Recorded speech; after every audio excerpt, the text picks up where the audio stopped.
শহরের কুখ্যাত গ্যাংস্টারের স্ত্রীকে কেউ যদি ধর্ষণ করে সে কতটুকু ভয়ানক হতে পারে তুমি কি কল্পনা করতে পারো? হ্যালো বন্ধুরা, কেমন আছো তোমরা? আশা করছি তোমরা সকলেই ভালো আছো। আজ আমি তোমাদের জন্য নিয়ে এসেছি 2024 সালের মালায়ালাম ইন্ডাস্ট্রির পানি সিনেমা, ভয়ানক অ্যাকশন ক্রাইম থ্রিলার সিনেমা এটি, যে সিনেমা হারে হারে তোমাকে বুঝিয়ে দিবে যে প্রতিশোধের আগুন কতটা ভয়ানক হতে পারে। তাহলে চলো একটা লাইক দিয়ে সিনেমা শুরু করা যাক। সিনেমার শুরুতেই দুইজনকে দেখানো হয়, একজনের নাম ডন আর একজনের নাম শিজু। এরা দুইজন খুব ক্লোজ বন্ধু, ছোট থেকেই তারা একসাথে বড় হয়েছে, একসাথেই থেকেছে। তারা দুইজন মোটরসাইকেলের মেকানিক, একটি গ্যারেজে তারা কাজ করে, কিন্তু আজকে তাদের ছুটির দিন, তাই তারা মোটরসাইকেল নিয়ে ঘুরতে বেরিয়েছে। গ্যারেজ থেকে বের হবেই দুইজন, তখনই একজন পাংচার সারানোর জন্য আসে। গ্যারেজের মালিক সেই পাংচারটি সারানোর জন্য বলে, কিন্তু তারা সেটি করে না, বরঞ্চ ওই কাস্টমারকে বলে সামনে আরেকটি দোকান আছে, কিন্তু ওই কাস্টমার খেপে যায় তাদের উপর। শিজু আর ডন একে অপরকে বলে, আজকালকার জামানায় কেউ কারো উপকার করতেই নেই, দেখো কিরকম ব্যবহারটা করলো আমাদের সাথে। এরপর সিন চলে আসে একটি লোকের কাছে, সে ফোনে কথা বলছে, কার যেন সাথে তার জমি জমা নিয়ে বাড়াবাড়ি করছিল সে, মানে ফোনের অপর পাশ থেকে জমি জমা নিয়ে কেউ কিছু একটি বলছিল, কিন্তু এই লোকটি বলছিল না, তোমার সাথে জমি জমা নিয়ে আমার কোনো আর কথাই হবে না। সে রাস্তার ধারে চা অর্ডার করে, আর চা দোকানদার বলে, সুরেশ ভাই তোমার এখন পর্যন্ত জমি জমা সেটেলমেন্ট হয়নি? সুরেশ বলে ওঠে, দেখি গিরিকে বলেছি, দেখা যাক কি হয়। সিন চলে আসে পুলিশ স্টেশনে, সেখানে নতুন একটি কমিশনার এসেছে, সে সকলকে ডেকে নেয়, আর সে বলতে থাকে যে উপরের অনেক চাপ আছে, শহরের সকল গুন্ডাদের ছাঁটাই করতে হবে, স্পেশালি ছোট ছোট বাচ্চারা গ্যাংওয়ারে আগ্রহ প্রকাশ করছে, এটি আমাদের খেয়াল রাখতে হবে, না হলে ভবিষ্যতে এটি খারাপ আকার ধারণ করবে। কমিশনার বলে, পুলিশের সাপোর্ট ছাড়া কোনো গুন্ডাই বড় গুন্ডা হতে পারে না, তাহলে এখানে বড় গুন্ডা কে? তাদের মধ্যে একজন বলে ওঠে, দেবী, ওর নাম ওয়ারেন দেবী, ওর নামে অনেক ওয়ারেন্ট রয়েছে, তাই সবাই ওয়ারেন দেবী বলেই ডাকে। সে এটি একা চালায় না, তার একটি গ্যাং রয়েছে, 400 জনের গ্যাং, তার নেটওয়ার্ক অনেক স্ট্রং, তার পিছনে গেলেই আমাদের কাছে চলে আসে ট্রান্সফারের নোটিশ।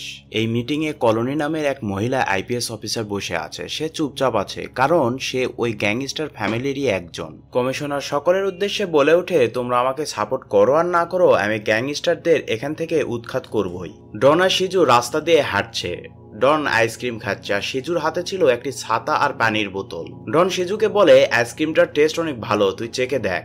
তখনই ডনের কাছে তার গার্লফ্রেন্ডের ফোন আসে, সে তার গার্লফ্রেন্ডের সাথে কথা বলে আর অন্য মহিলার দিকে তাকিয়ে থাকে। এভাবেই তারা দুইজন হাঁটছিল। একটু সামনে যেতেই প্রথমে যে লোককে দেখানো হয়েছিল জমি জমা নিয়ে ফোনে কথা বলছিল, ডন সেই লোকের সাথে কথা বলছে যে তুমি তোমার জমি জমা মিটিয়ে নাও না, কেন তুমি ঝামেলা বাড়াচ্ছ, মানে তাকে বোঝানোর চেষ্টা করছিল যে জমি জমার ঝামেলা ভালো নয়। আর এদিকে শিজু ছাতা খুলে তাদের সামনে দাঁড়িয়ে যায়। লোকটি ডনকে জিজ্ঞেস করে, তুমি কে, তোমার নাম কি? এই কথা বলতেই ডন তার হাতে থাকা স্ক্রুড্রাইভার তার ঘাড়ের মধ্যে ঢুকিয়ে দেয়, আর তাকে টেনে হিঁচড়ে এটিএম বুথের মধ্যে নিয়ে যায়, আর সেখানে তাকে খুন করে ফেলে। আর শিজু ছাতা খুলে বাইরেই দাঁড়িয়ে আছে, সেখানে একটি মহিলা আসে এটিএম বুথে যাবে বলে, কিন্তু শিজু বলে এই এটিএম বুথ 2 বছর ধরে নষ্ট, মানে দুইজনে প্ল্যান করে একদম ঠান্ডা মাথায় খুন করেছে। সবচাইতে আকর্ষণীয় বিষয় হচ্ছে লোকালয়ের মধ্যে সবসময় মানুষ যাতায়াত করছে, একদম নির্ভয়ে এরা দুইজন এই লোককে খুন করে ফেললো, তাদের মধ্যে বিন্দুমাত্র সংকোচ বা ভয় নেই। সেখান থেকে তারা খুন করে খুব সহজেই হাঁটতে হাঁটতে একটি দোকানে চলে আসে নতুন কাপড় পরার জন্য, মানে যে কাপড় পরে তারা দুইজন খুন করেছে সেটি পেট্রোল দিয়ে জ্বালিয়ে দিবে। শিজু ডনকে বলছে, এতক্ষণ টাইম নেওয়া যাবে না, ছাতা খোলার পরে খুব সহজেই মিটিয়ে ফেলতে হবে। ডন বলে, ওই লোকটা অনেক ভারী ছিল তাই সময় লেগেছে, মানে এদের মধ্যে কোনো সংকোচ বোধ নেই। গিরি এবং তার ওয়াইফকে দেখানো হয়, তারা দুইজন খুব আনন্দের সাথে গাড়ি চালাচ্ছে আর কোথাও যাচ্ছে। গিরির ফোনে একটি ফোন আসে, সেখানে অপর পাশ থেকে বলছে যে আমি একটি বিপদে পড়েছি, সার্কেলে একটি দোকানে এরকম উদ্বোধনে আমি এসেছিলাম, বাইরে থেকেও কিছু আর্টিস্ট নিয়ে এসেছি, কিন্তু আমার পেমেন্ট তারা দিচ্ছে না। গিরি দোকানের অ্যাড্রেস নিয়ে বলে, আচ্ছা ঠিক আছে তুমি থাকো, আমি সেখানে আসছি। গিরি তার গাড়ি নিয়ে সেখানে চলে যায়। গিরি তার ওয়াইফকে বলে, 2 মিনিট আমি আসছি। গিরি একটি টাকার ব্যান্ডেল নিয়ে সেখানে চলে যায়, এবং দোকানের ভিতরে যেতেই দেখা যায় সবাই গিরিকে সালাম করছে। গিরি সেখানে গিয়ে তার লোকের সাথে দেখা করে এবং হাতে টাকা দিয়ে বলে, তোমার আর্টিস্টদের টাকাটি দিয়ে দাও। দোকান থেকে বের হয়ে আসার সময় গিরি ওই দোকানদারকে বলে যে এর টাকা কিছুক্ষণের মধ্যেই দিয়ে দিবি। দোকানদার বলে, তুই কে? বলতেই গিরি তাকে থাপ্পড় মারে আর বলে যে তোর দোকানের আরেকজন সিনিয়র ব্যক্তি আছে, তার কাছ থেকে শুনে নিবি আমি কে কিভাবে আর কই থেকে এসেছি বলে গিরি সেখান থেকে চলে আসে। সেই লোকটি গিরিকে ধন্যবাদ জানাচ্ছিলই তখনই ওই দোকানদার তাকে টাকা পাঠিয়ে দিয়েছে। ডন আর সিজু ওই দোকানে কাপড় কেনার জন্য ঢুকেছিল, সেখান থেকে কাপড় কিনে কাপড় চেঞ্জ করে তারা দুইজন বের হয়ে আসে। তারা আবার সেই ভূতের দিকে চলে যায় এবং সেখানে গিয়ে চিল্লাতে থাকে রক্ত রক্ত করে, মানে তারাই খুন করেছে এবং তারাই মানুষকে জড়ো করেছে সেখানে। ওই বুথে যাওয়ার আগে তারা আগের যে ড্রেস পরে খুন করেছিল সেই ড্রেস পেট্রোল দিয়ে জ্বালিয়ে দেয়। সেখানে লোকজন জড়ো হয়ে যায় এবং পুলিশকে ফোন করা হয়, পুলিশও চলে আসে। অন্যদিকে দেখা যায় গিরি তার ফ্যামিলি মেম্বারদের নিয়ে একটি হোটেলে খাওয়া দাওয়া করছে। সেখানে কলোনিও ছিল, মানে ওই মহিলা আইপিএস অফিসার, তার কাছে একটি ফোন আসে, মানে ওই খুনের ঘটনার ফোনটি আসে। সেই খুনের ঘটনার স্পটে কমিশনার চলে এসেছে। সেই নিউজটি জানার পরে তৎক্ষণাৎ বের হয়ে যায়। গিরিরাও জানতে পারে যে সুরেশ ওখানে খুন হয়েছে। সুরেশকে গিরিরা চিনত, কারণ সুরেশ গিরির কাছেই এসেছিল তার জমি জমা মিটমাট করার জন্য। কলোনি ক্রাইম স্পটে পৌঁছানোর পরে সে দেখতে পায় কমিশনার সেখানে উপস্থিত। কমিশনার কলোনিকে দায়িত্ব দিয়ে সেখান থেকে চলে যায়। কলোনি তার এক পুলিশ কর্মকর্তাকে বলে, এখানকার আপডেট কি বলো তো আমাকে। পুলিশ কর্মকর্তা বলে, এই এটিএম বুথ 1-1.5 বছর ধরে নষ্ট হয়ে পড়ে আছে, তাই এখানে সিসিটিভি ক্যামেরা নেই। আশপাশের দোকানেও সিসিটিভি ক্যামেরা নেই, কিন্তু দূর দূরান্তে যেগুলো ক্যামেরা আছে আমরা তা চেক করছি। পাশে একটি দোকান উদ্বোধনের অনুষ্ঠান আজকে, সেখানে ঢাক ঢোলক বাজিয়ে উৎসব করা হচ্ছিল, তাই এখানকার কোনো ঘটনাই বা কোনো ঘটনার শব্দ কেউ কোথাও পায়নি। সেখানে অনেক জনগণ জমা হয়ে গিয়েছে। পুলিশ কর্মকর্তা তাদের মধ্যে জিজ্ঞেস করে এই লাশটি সর্বপ্রথম দেখেছে কে। সেখানে একটি লোক হাত তোলে, সাথে সাথে ডন এবং সিজু দুইজনেও হাত তোলে। তারা পুলিশদের বলে যে আমরাই সর্বপ্রথম দেখেছি। আর অপর পাশে যে লোকটি দাঁড়িয়ে আছে সেই লোকটিও বলছে যে না, আমি সর্বপ্রথম দেখেছি। মানে সিজু আর ডন ওই লোকের সাথে কাইন্ড অফ তর্কাতর্কিতে জড়িয়ে যায়। মানে বুঝতে পারো এরা দুইজন কি টাইপের সাইকো, নিজেরাই খুন করেছে আবার বলছে লাশ সর্বপ্রথম আমরাই দেখেছি। মানে এক কথায় সাক্ষী দিয়ে নিজেদের দায় এড়ানোর চেষ্টা আর কি। অন্যদিকে যেহেতু সুরেশের জমি জমার ঝামেলা মিটানোর জন্য গিরি দায়িত্ব নিয়েছিল, তাই গিরিও খুঁজছিল তাদেরকে কে খুন করেছে। সেই খোঁজে গিরি আর সাজি বেরিয়ে পড়ে। তারা চিন্তা করে এই খুনটি দেবী করেনি তো, তাই দেবীকেও তারা ফোন দেওয়ার চেষ্টা করে, কিন্তু দেবীর ফোন সে ব্যস্ত পায়। আর তখনই সাজির কাছে একটি পলিটিশিয়ান ফোন করে। সে জিজ্ঞেস করে এই খুনের সাথে গিরি জড়িত নাকি। সাজি তখন বলে ওঠে যে না, গিরি বা দেবী কেউই জড়িত না, আমরাও সেই খুনিকে খুঁজছি। এর মধ্যেই সাজিকে দেবী ফোন করে। সাজি দেবীকে জিজ্ঞেস করে তুমি কি এর মধ্যে জড়িত আছো নাকি। দেবী বলে যে না, আমি বা আমার কোনো লোক এর মধ্যে জড়িত নেই। গিরি তখন দেবীকে নির্দেশ দেয় যে এই খুন কে করেছে তাকে খুঁজে বের করার জন্য। আসলে দেবী সহ এই গ্যাংয়ের সবকিছুর মূল হোতা হলো এই গিরি। সিনিয়র হিসেবে বলো আর বস হিসেবে বলো, গিরিই মূলত এই গ্যাংয়ের লিডার। ডন, সিজু এবং তার গার্লফ্রেন্ড একটি রেস্টুরেন্টে বসেছিল। তার গার্লফ্রেন্ড তো ডনের উপর খুবই খুশি, কারণ সে খুনের সাক্ষী দিতে যাচ্ছে। ডনের গার্লফ্রেন্ড ডনের অনেক প্রশংসা করে। তখনই ডনের ফোনে ফোন আসে। কমিশনার অফিস থেকে ফোন করা হয়েছে, তাদেরকে কমিশনার অফিসে ডাকে। তারা তিনজন কমিশনারের অফিসে চলে যায়। সেখানে ওই লোকটিও ছিল, যে এরা দুইজন ব্যতীত আরেকটি যে লোক তাকে দেখেছিল প্রথমে। কমিশনার সিজু এবং ডনকে তাদের নাম এবং পরিচয় জিজ্ঞেস করে। তখন সিজু এবং ডন তাদের পরিচয় বলে। ডন বলে যে আমি আমার গার্লফ্রেন্ডের সাথে দেখা করার জন্য এই পথ দিয়ে যাচ্ছিলাম, তখন আমি এই লাশটি দেখেছি। ডনের গার্লফ্রেন্ডও কনফেশন দেয়। ডনের গার্লফ্রেন্ড বলে যে আমরা 1 মাস ধরে দুইজনকে ডেট করছি, আমাদের একটি রিলেশন রয়েছে। এদিকে ওই লোকটি বলে ওঠে তোমরা তো আগে দেখোনি, দেখেছি আমি আগে। কিন্তু ডন আর সিজু কনফিডেন্স সহকারে বলে যে না, আমরাই আগে দেখেছি। এর ভিতরেই ডনের ফোনে ফোন আসে। ফোন করেছে সেই লোকটি, যে লোক এদেরকে খুন করার জন্য অর্ডার দিয়েছে। কিন্তু ডন একদম শান্ত মাথায় খুব স্বাভাবিকভাবে সেই লোকটিকে বলে ওই যে আমাদের রাস্তার মোড়ে একটি খুন হয়েছে না, সেই খুনের সাক্ষী দেওয়ার জন্য আমরা থানায় এসেছি বলে ফোনটি কেটে দেয়। পুলিশ তাদেরকে জিজ্ঞেস করে কে ফোন করেছে। ডন তখন বলে ওঠে ফ্যামিলির লোকজন, বলতে আবার ফোন আসে। পুলিশ বলে ফোনটি রিসিভ করে লাউড স্পিকারে দাও। তখন ফোন করেছিল ডনের বাবা। লাউড স্পিকারে তার বাবা তাকে বলে যে আসার সময় কিছু জিনিসপত্র নিয়ে আসিস। ডন ফোন কেটে দেয়। পরে পুলিশ সকলকে বলে যে তোমরা শহর ছাড়ার আগে আমাদের কাছে পারমিশন নিয়ে তারপরে শহর ছাড়বে। থানা থেকে বের হয়ে ডন ওই লোককে ফোন করে আর বলে সুপারমার্কেটে টাকাটি নিয়ে চলে আসো। গিরি তার সাইটে কাজ শেষ করে বের হচ্ছিল, তখনই গিরির ওয়াইফের ফোন আসে তার কাছে। গিরির ওয়াইফ গিরিকে বলে যে আজকে তোমার ছোট বোনের জন্মদিন, মনে নাই? আজকে সন্ধ্যার সময় তার তো পার্টি রয়েছে, তো তার জন্য তো গিফট কিনতে হবে। গিরি তখন বলে আচ্ছা ঠিক আছে, তুমি সুপার শপে আসো, আমি সেখানে পৌঁছে যাচ্ছি। সুপার মার্কেটের সামনে ডন আর সিজু বসে আছে তাদের ডেলিভারির টাকা নেওয়ার জন্য, মানে তারা যে কনটাকে খুন করেছে সেই টাকাটা নেওয়ার জন্য। তখনই সেখানে গাড়ি থেকে নামে গিরির ওয়াইফ গৌরী। গৌরীর রূপ যৌবন দেখে ডনের মাথা খারাপ হয়ে যায়। সে সিজুর সাথে গৌরীর রূপ নিয়ে কথা বলতে থাকে এবং তার পিছনে পিছনে সুপার শপে চলে যায়। ডন দূর থেকে গৌরীকে ফলো করছিল এবং তার রূপ নিয়ে যৌবন নিয়ে সিজুর সাথে আলোচনা করছিল, মানে খারাপ খারাপ কথা বলছিল আর কি। এসব বলতে বলতেই ডন সিজুকে বলে আচ্ছা দাঁড়াও, আমি তার শরীরে একটু টাচ করে আসি। এই বলে ডন গৌরীর কাছে গিয়ে তার শরীরে টাচ করে আর গৌরী তাকে টানা একটি থাপ্পড় মারে। ডন তখন হাসতে হাসতে সরি সরি বলতে থাকে। গৌরী সেখানে বিরক্ত হয়ে সেখান থেকে চলেই আসছিল, কিন্তু গিরি পিছন থেকে তার হাত ধরে নেয়, বলে কোথায় চলে যাচ্ছ? গিরি গৌরীর মুখে বিরক্ত ভাব দেখে সে বুঝতে পারে কিছু একটা ঘটেছে। গিরি গৌরীকে জিজ্ঞেস করে কি হয়েছে বলতো? গৌরী ওই দুই ছেলের দিকে ইঙ্গিত করে বলে বেয়াদপেরা দুইজন। গিরির তো মাথা খারাপ হয়ে যায়। গিরি গিয়ে ওই দুইজনকে খুব মারধর করে আর গৌরীকে নিয়ে সেই সুপার শপ থেকে চলে আসে। সন্ধ্যায় বার্থডে পার্টিতে নাচ গানা হয়, ফ্যামিলির সবাই মিলে একটি ভালো সময় কাটায় তারা। এদিকে ডন আর সিজুকে দেখানো হয় হাসপাতালের বেডে। তারা দুইজন এই ঘটনাটি ভুলতেই পারছে না, তাদের ইগোতে লেগে যায়। তারা গোমা সাপের মতন ফুলছে। সেখানেই দেখানো হয় তাদের ক্লায়েন্ট টাকা নিয়ে চলে এসেছে। তাদের ক্লায়েন্ট সুরেশের ভ্যাস্তা। সুরেশের সন্তান ছিল না, তাই তাকে মেরে ফেলেছে যেন তার ভ্যাস্তারাই তার সম্পত্তিরা পেয়ে যায়। ডন আর সিজুর হাতে 10 লাখ টাকা, তারপরও তারা খুশি না। তারা বারবার গিরির কথাই মনে করছিল। তারা দুইজন সিদ্ধান্ত নেয় গিরির সাথে তারা প্রতিশোধ নেবে। দুইজন হাসপাতাল থেকে ছাড়া পাওয়ার পর থেকেই গিরির বাড়ির আশপাশে ঘুরঘুর করতে থাকে। তারা সুযোগ খুঁজতে থাকে যে সুযোগ কাজে লাগিয়ে গিরির উপর প্রতিশোধ নেবে। সেরকম সুযোগ একটি পেয়ে যায়। গিরির বাড়িতে গৌরী আর একটি কাজের মেয়ে ছাড়া সেদিন কেউই ছিল না। সেই সুযোগ কাজে লাগিয়ে তারা দুইজন বাড়িতে ঢুকে পড়ে। কাজের মহিলাটি 2 তলায় বারান্দা পরিষ্কার করছিল। ডন আর সিজু প্রথমে ঘরের মধ্যে তাকে আটকিয়ে রাখে, তারপর নিচে চলে আসে।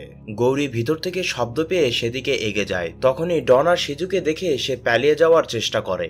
সে তার ঘরে পালিয়ে যায় এবং ঘরের দরজা ভিতর থেকে লাগিয়ে দেওয়ার চেষ্টা করে, কিন্তু সে ব্যর্থ হয়। গৌরী একা একটা মেয়ে এই দুই যুবক ছেলের সাথে পেরে ওঠে না। তারা দুইজনে জোর করে ঘরে ঢুকে প্রথমে গৌরীকে বেঁধে ফেলে, এরপর গৌরীর কাপড় সব টেনে হিঁচড়ে খুলে ফেলে। ডন প্রথমে গৌরীকে কিস করে এবং গিরি সম্পর্কে গৌরীকে বলতে থাকে যে গিরি ভাই কেন তোমার প্রতি এত পাগল কেবল বুঝতে পারছি। এই বলে ডন গৌরীকে শারীরিকভাবে হেনস্থা করে, তাকে রেপ করে, আর সিজু এসব ভিডিও করে নিয়েছিল। এরপর দেখানো হয় সবাই বিষয়টি জেনে গিয়েছে। গিরিও বাড়িতে চলে এসেছে। গিরি এসে দেখে তার আসার আগে অ্যাম্বুলেন্স এসেছে, ডাক্তার এসেছে, আত্মীয় স্বজনরা সে বাড়িতে উপস্থিত হয়ে গিয়েছে। গিরি তো গৌরীকে এক ঝলক দেখে নিজেকে আর সামলাতে না পেরে অন্য রুমে গিয়ে কান্নাকাটি শুরু করে। আর তখনই গিরির মা চলে আসে। গিরির মা এসে সবকিছু আস্তে ধীরে সামলিয়ে নেয়। গিরির মা গৌরীকে বলে তুমি এসব কিছু মনে করো না মা, অনেক সময় অনেক দুর্ঘটনা ঘটে, আমরা গাড়ি নিয়েও অ্যাক্সিডেন্ট করি, সেরকমই একটি কিছু মনে করো। গিরির মা গৌরীকে এসব বলার সময় গিরি সেখানে চলে আসে। গিরির মা গিরিকে বলে যে তুমি টেনশন নিও না, তুমি ওই দুইজনকে হাতের নাগালে পাবে, তুমি তাদেরকে মেরে ফেলো। বলে দুইজনকে একা রেখে সেখান থেকে সবাইকে নিয়ে চলে আসে গিরির মা।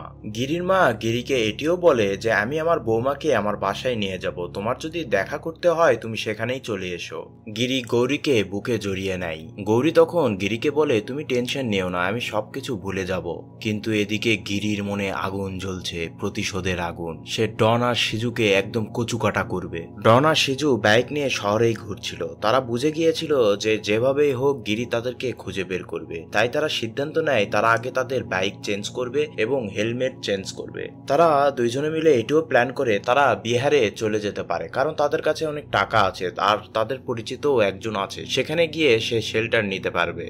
গিরি বাড়ির ফুটেজগুলো চেক করতে গিয়ে দেখে তারা খুব সূক্ষ্মভাবে বাড়ির ভিতরে ঢুকেছে, কারণ তারা বাড়ির ভিতরকার ক্যামেরার সব হার্ড ড্রাইভ নিয়ে চলে গিয়েছে। কিন্তু গিরি বাড়ির বাইরের একটি ফুটেজ থেকে তাদের চেহারা পায় আর সেই ছবিটি দেবীকে দিয়ে দেয়। দেবী তার সকল লোকজনকে এই দুইজনের ছবি পাঠিয়ে দেয়। তাদেরকে তন্ন তন্ন করে খোঁজা শুরু হয়। কলোনিও সেখানে ছিল, কিন্তু গিরি কলোনিকে বলে দেয় পুলিশ যেন এগুলো নিয়ে মাথা না ঘামায়, আমার বিষয় আমি খুঁজে বের করব, আমি করে ফেলবো। এই বিষয়টি কমিশনারও জেনে যায়। কমিশনার তার লোকজনদের ডেকে বলে, গিরিরা ওই দুইজনকে খুঁজে পাওয়ার আগে তোমাদেরকে খুঁজে বের করতে হবে, না হলে তাদেরকে মেরে ফেলবে।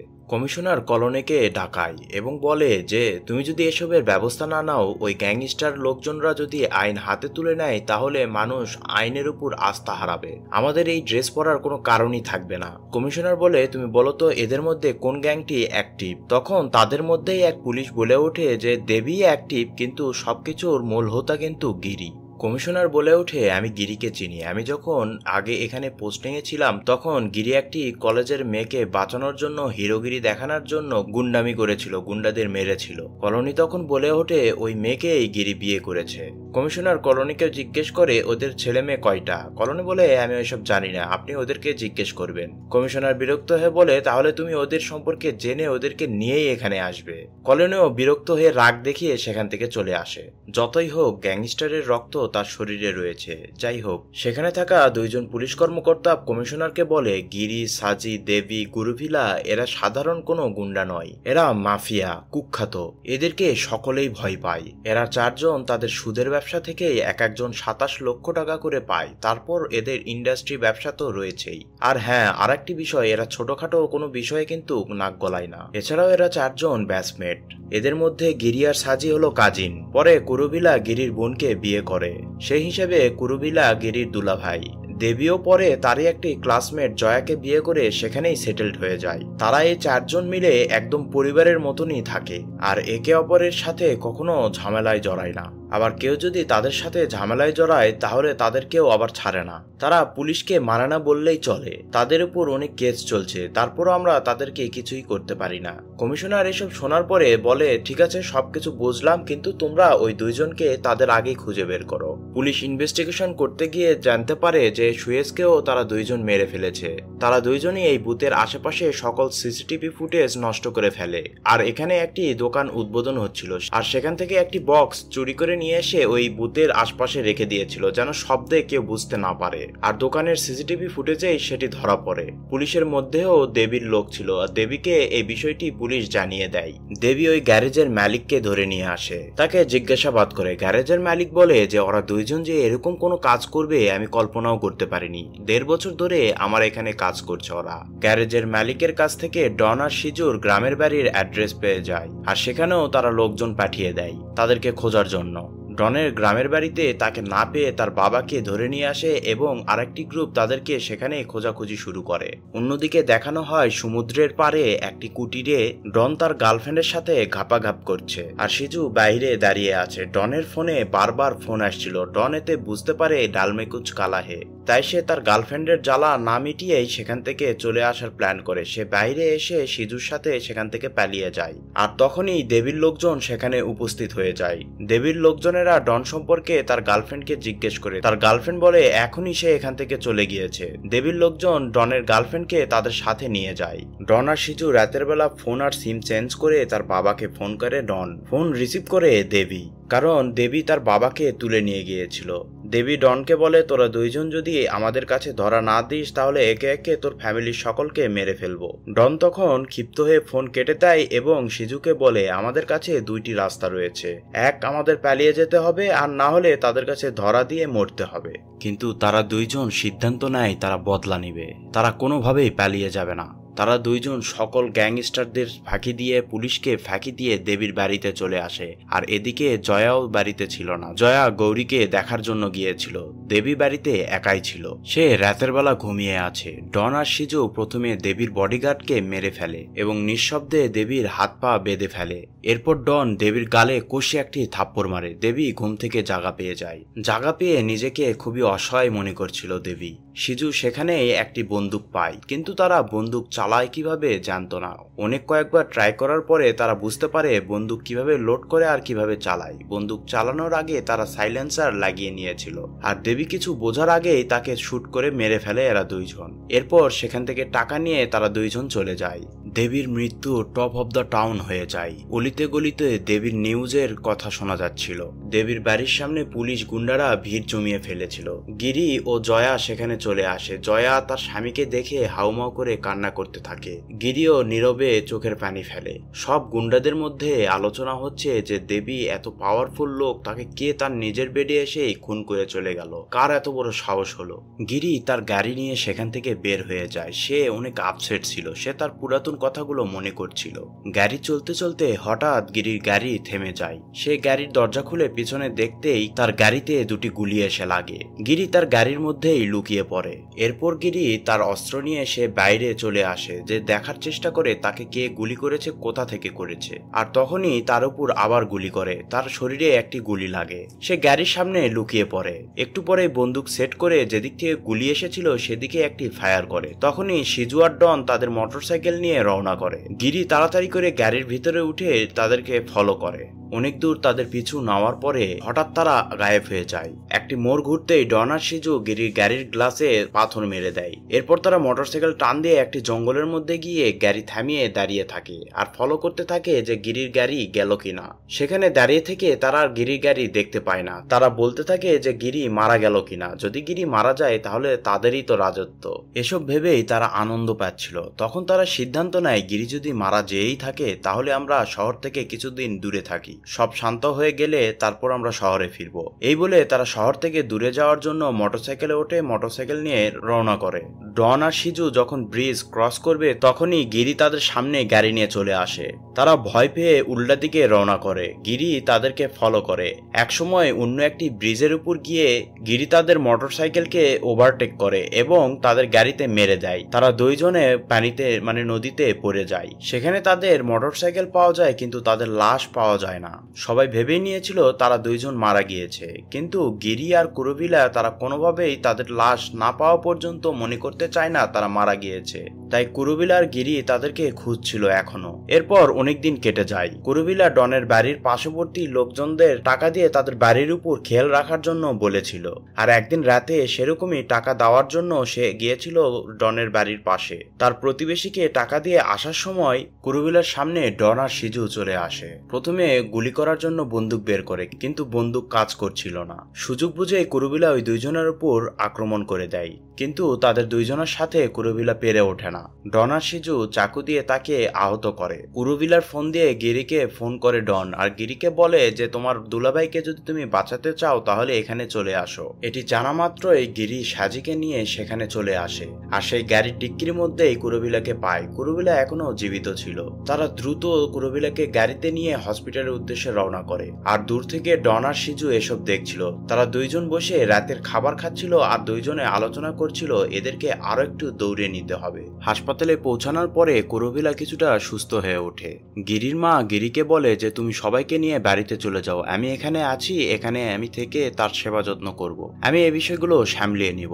গিরি তার মার কথা অনুযায়ী সবাইকে নিয়ে চলে যায়। গিরির মা যখন একটু রেস্ট নেওয়ার জন্য লিফটে করে উপরেই যাচ্ছিল তখন ডন আর সিজু সেখানে চলে আসে বোরকা পরে। ডন আর সিজু গিরির মায়ের উপর আক্রমণ করে। সে কিছুটা ডিফেন্স করে, গিরির মা কিছুটা ডিফেন্স করে, কিন্তু এক পর্যায়ে গিরির মায়ের গলাতে চাকু মেরে দেয় তারা, আর সেখান থেকে ভেগে যায়। যাওয়ার সময় তারা দুইজন গিরিকে ফোন করে তার মায়ের খবরটি দেয় আর তার মাকে বাঁচাতে বলে। গিরি গাড়িতে করে আসছিলই, তখনই সাচি ফোন করে বলে যে তার মা এখন কিছুটা সুস্থ আছে, তার কিছুটা রক্ত বের হয়ে গিয়েছে কিন্তু সে সুস্থ আছে। এরপরে গিরির কাছে আবার ফোন আসে। গিরিকে তার লোকজন বলে তারা দুইজন পুলিশের কাছে স্যালেন্ডার করেছে। গিরি গাড়ি ঘুরিয়ে যে থানাতে তাদেরকে রাখা হয়েছিল সেই থানাতে যায় তাদের সাথে দেখা করার জন্য। তারা দুইজন গিরিকে দেখার পরে খুব তুচ্ছ তাচ্ছিল্য করছিল গিরিকে। ডন আর সিজু মনে করেছিল পুলিশ প্রোটেকশন আছে তাই তারা কিছু আর করতে পারবে না। আর ঠিক তখনই কমিশনারও সেখানে চলে এসেছিল। কমিশনার গিরিকে বলে যে এদের দুইজনের নামে যতগুলো চার্জ দেওয়া হয়েছে এরা জীবনেও জেল থেকে বের হতে পারবে না, তাই তুমি এদের উপর আর কিছু করো না। গিরি কমিশনারকে কিছু না বলে চুপচাপ সেখান থেকে বের হয়ে আসে। এরপর ডন আর সিজুকে ফুল প্রোটেকশন দিয়ে কোর্টে হাজির করানো হয়। কোর্টে গিরির অনেক লোকজন ছিল, তাই পুলিশ কিছুটা হিমশিম খাচ্ছিল। দূর থেকে ডন আর সিজুর উপর গুলি চালানো হয়। তাদেরকে দ্রুত হাসপাতালে নেওয়ার জন্য গাড়িতে তোলা হয়, কিন্তু তাদেরকে এমনভাবে গুলি করা হয়েছিল তারা যেন মারা না যায়, তারা যেন জীবিত থাকে। ডন আর সিজু আহত অবস্থায় গাড়ি থেকে পিছনে তাকিয়ে দেখে যে গিরি গাড়ি নিয়ে তাদেরকে ফলো করছে। তারা হাসপাতালে গিয়ে চিকিৎসা নিচ্ছিল। আর এদিকে জনগণ আর মিডিয়া পুলিশকে তুলোধন করছে তাদেরকে সিকিউরিটি না দিতে পারার জন্য। এগুলো নিয়েই গিরি প্ল্যান করে হাসপাতালের সামনে একটি হট্টগোল বেঁধে দেয়। পুলিশ সেটি নিয়ে ব্যস্ত হয়ে পড়ে, কিন্তু কমিশনার বুঝে গিয়েছিল এটি প্ল্যান করা। সে দৌড়ে ডন আর সিজুর রুমের দিকে এগিয়ে আসে, কিন্তু সেখানে গিয়ে দেখে সেখানে খালি ধুলাই উঠছে, মানে গিরি তাদেরকে সেখান থেকে কিডন্যাপ করে নিয়ে গিয়েছে। কমিশনার পুলিশদের সতর্ক করে দেয় এবং সব জায়গায় নাকাবন্দি করে দেয়, আর ওই দুইজনকে খুঁজতে বলে। পুলিশ কোনোভাবেই তাদের দুইজনের কোনো খোঁজ পায় না। অন্যদিকে দেখানো হয় গিরি তাদের দুইজনকে একটি প্লাস্টিক কারখানাতে নিয়ে গিয়েছে। সেখানে তাদের দুইজনকে ইচ্ছা মতন মারধর করে, তাদের নাক মুখ ফাটিয়ে দেয়, তাদেরকে এতটাই মারে যে তারা ব্যথা কি জিনিস অনুভব করতে পারে। এরপর তাদের দুইজনের হাত বেঁধে তাদেরকে টাঙিয়ে দেয়। এত মার খাওয়ার পরও তারা দুইজন কোনোভাবেই নত স্বীকার করে না। এখনো গিরিকে নিয়ে তারা হাসি ঠাট্টা করছিল। এসব বলতে বলতেই যখন গিরির বউ মানে গৌরীকে নিয়ে কথা বলতেই শুরু করে ডন, তখনই সিজু হঠাৎ ব্লাস্ট হয়ে যায়, মানে পুরো বডি ছন্ন বিছন্ন হয়ে যায়। ডন তো অনেক ভয় পেয়ে যায়, তার চোখে মুখে ভয়ের ছাপ দেখতে পাওয়া যায়। তার এই ভয়ের রেশ কেটে ওঠার আগেই সেও ব্লাস্ট হয়ে যায়, একদম ছন্ন বিছন্ন হয়ে যায়, মানে বডির কোনো অংশ আর আস্ত ছিল না। ভাই রে ভাই, হঠাৎ করে যখন ব্লাস্টটা হবে তোমার গায়ের লোম কাটা দিয়ে উঠবে। মৃত্যু যে কতটা নির্মম হতে পারে সেটি তোমাকে বাস্তবে ফিল দিবে। আর তখনই জয়া গাড়ির ভিতর থেকে নেমে ডনের অবশিষ্ট হাত দড়ি দিয়ে বাঁধা ছিল ঝুলন্ত অবস্থায়, সেটিও গুলি করে উড়ে ফেলে। তারা তিনজনে গাড়িতে উঠে সেখান থেকে এই দুইজনকে এত নিকৃষ্টভাবে মৃত্যু দিয়ে চলে যায়। সিনেমাটি তোমার কেমন লেগেছে? যদি ভালো লেগে থাকে তাহলে কমেন্টে অবশ্যই গিরি লিখবে। তোমরা চাইলে এই সিনেমাটিও দেখতে পারো। আশা করছি এই সিনেমাটিও তোমাদের অনেক ভালো লাগবে।